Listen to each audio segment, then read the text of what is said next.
Hi everyone, I hope you're having a good summer so far. Things on the out and about events front have quietened down a little bit, but life here on the farm is busy.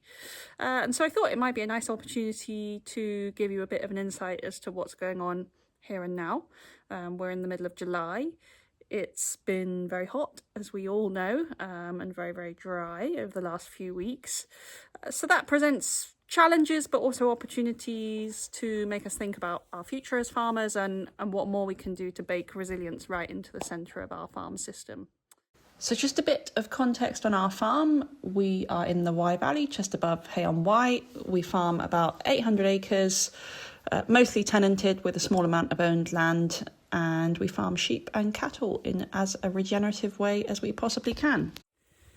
So now it's very dry, but earlier in the season, the early spring and summer were pretty kind actually, grass growing wise, and we had a great crop of silage early on, much better than last year, which allowed us to build up this stockpile, so much so that we've actually also cut some hay this year, which is great, and we've also left a few fields just with that kind of extra grass growth on top that gives us a bit of a buffer now in this dry period as we're weaning the lambs and they need that extra nutrition. So having some fields like this that really still have a lot of grass on them is going to be really useful now that we're into this more tricky time. So we're moving the sheep as often as we can at the moment to make sure the grass has a really good amount of time to rest and recover, particularly in this dry weather. But also they have enough nutrition to keep them growing well. So these are our cows. We've just moved them into a new section of this field. They've been eating off this field pretty well. Everything is looking a lot browner than it was a couple of weeks ago. But they've got some nice fresh grass here. It's still reasonably green. They'll be in here for a day or two before we move them on to the next field. This is the portable water system we have for these cows. This long blue pipe is connected to that trough over there. At the end of it are these little buckets which stick in the ground. When the cows push down on these, they fill up with water. So I've just got to move it, drag it to the new pasture over there. There we are.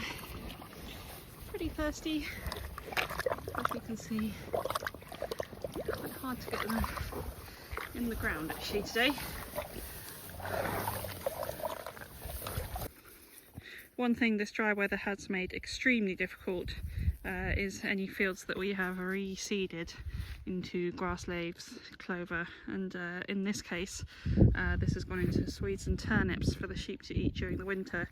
This was reseeded a few weeks ago, and in all honesty it's not looking great. We have a little bit of growth going on in places, but it really is a little bit, so fingers crossed we get some rain, otherwise we might need to rethink this field. But let's see, there is some in the forecast in the next few weeks, but it could do with being sort of light and persistent rather than big thunderstorm events. So this is our barley. This is the first year that we've grown a cereal crop.